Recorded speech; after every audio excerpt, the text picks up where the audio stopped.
বাংলাদেশের রঞ্জে রঞ্জে ভারত বিদ্বেষ। সোশ্যাল মিডিয়ায় ভাইরাল হচ্ছে একটি ছবি যেখানে দেখা যাচ্ছে ঢাকায় ভারতের জাতীয় পতাকার অবমাননা, বিশ্ববিদ্যালয়ের বাইরে অপমান, সোশ্যাল মিডিয়ায় ভাইরাল হয়েছে সেই ছবি।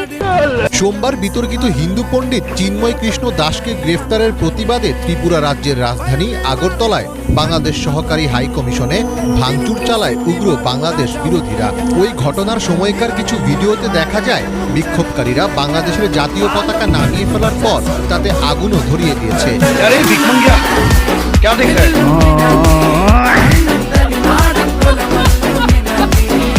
रुको जरा देख देख देख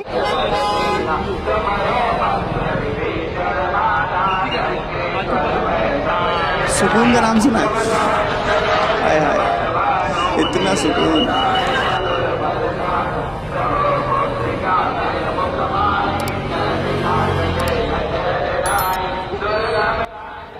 चाचा चाचा हो गया बस।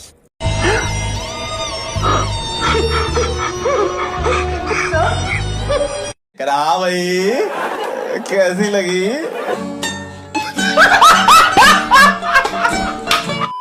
ভারত যদি বাংলাদেশের সাথে বাণিজ্যিক সম্পর্ক ছিন্ন করে কিংবা বাংলাদেশকে যদি পণ্য সরবরাহ না করে তাহলে বাংলাদেশের কি পরিণতি হবে? You are a good question. বাংলাদেশে প্রায়শই মাঝে মাঝে ভারতীয় পণ্য বর্জনের একটি ডাক দেওয়া হয়। সব মানুষের হয়ে একটা কথা বলতে চাই, ইন্ডিয়ান যে প্রোডাক্টগুলো আমরা ইউজ করছি এগুলো যেন আমরা বয়কট করি।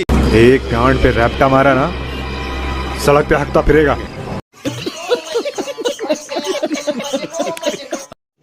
रुको जरा আমাদের ইন্ডিভিজুয়ালদের ব্যক্তি কিভাবে ভারতীয় পণ্য দ্বারা প্রভাবিত। একদিকে ভারতীয় পণ্য বয়কটের ডাক দিচ্ছি মুখে, কিন্তু বাস্তবতা ভিন্ন। আমি ভারতীয় জামা কাপড় পরে ভারতীয় পণ্যের ডাক দিচ্ছি। ইন্ডিয়ান জিনিসটা আমার কাছে বিশেষ করে বেটার মনে হয়, কারণ আমি এখন যে শার্টটা পরে আছি এটাও ইন্ডিয়ান। এটা আমি ইন্ডিয়াতে গিয়ে যে দামে কিনেছি বাংলাদেশে ওই দাম দিয়ে এরকম একটা কোয়ালিটিফুল প্রোডাক্ট পাওয়া সম্ভব না। ভারতীয় পণ্য এই মুহূর্তে বর্জন করলে আমাদের জন্য ক্ষতিই হবে। আমার যে পরনে যে টি শার্টটা আছে সেটা কিন্তু বাংলাদেশের, পরনে প্যান্টটা যে আছে রকিস এটা কিন্তু ইন্ডিয়ান। আরে প্রোডাক্টের কাস্টমারই বেশি। क्या रे भिख मंगिया? अच्छा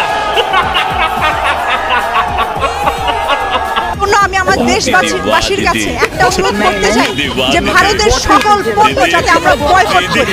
আমরা ভারতকে বুঝিয়ে দিতে চাই যে আমরা তাদের উপর ডিপেন্ডেন্ট নই।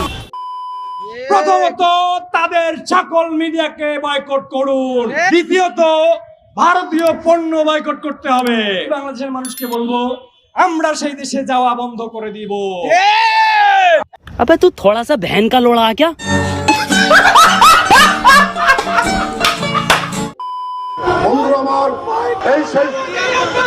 इंडियन শাড়ি এইটা আজকে আপনাদের সামনে ছুঁড়ে ফেললাম। अम्मा बहन पे आ जाऊंगा मैं इनकी।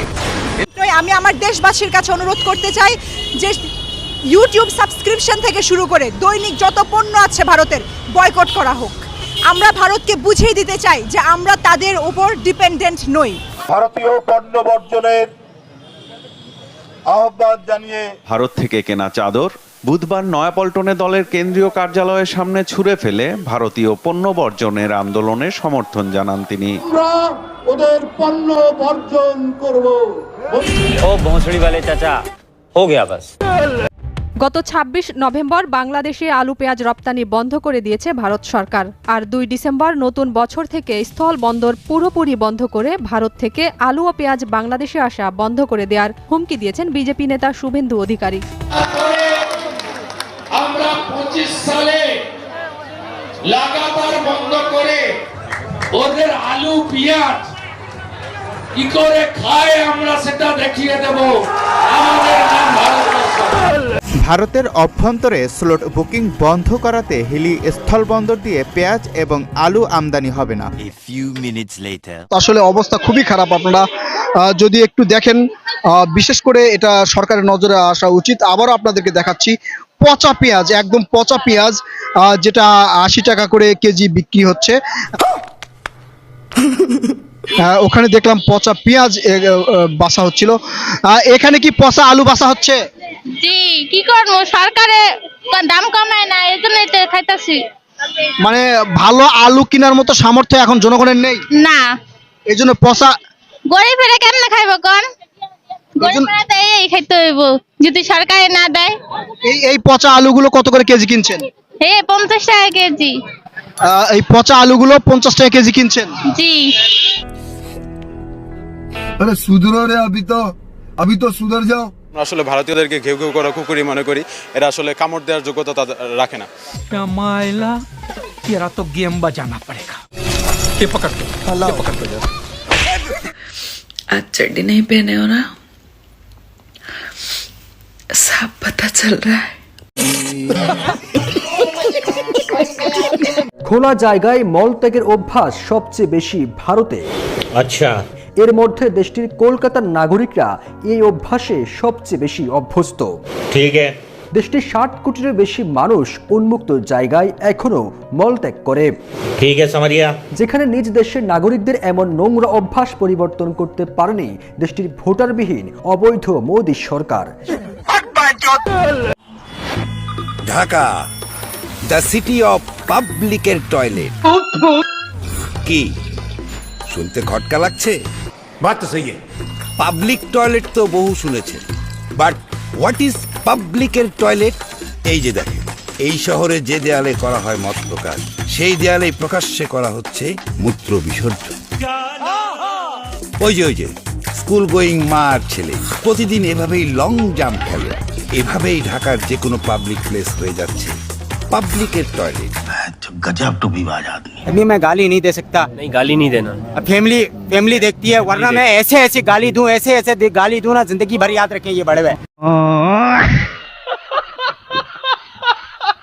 सोचना पड़ता है रे, कौन सी गाली देने का सोचना पड़ता है मेरे को। ভারতের উপ হাই কমিশনে যেভাবে কনসুলেটে হামলা করছে, একটা সভ্য দেশ, সভ্য জাতি এই কাজ জীবনে করতে পারে না।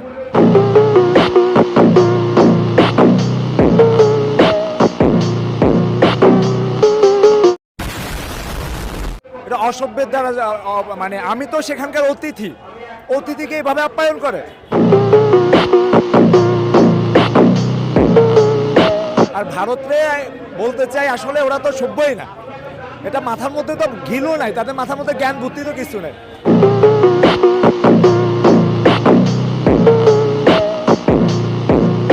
স্মিকা মান্দানা নাম শুনেছেন?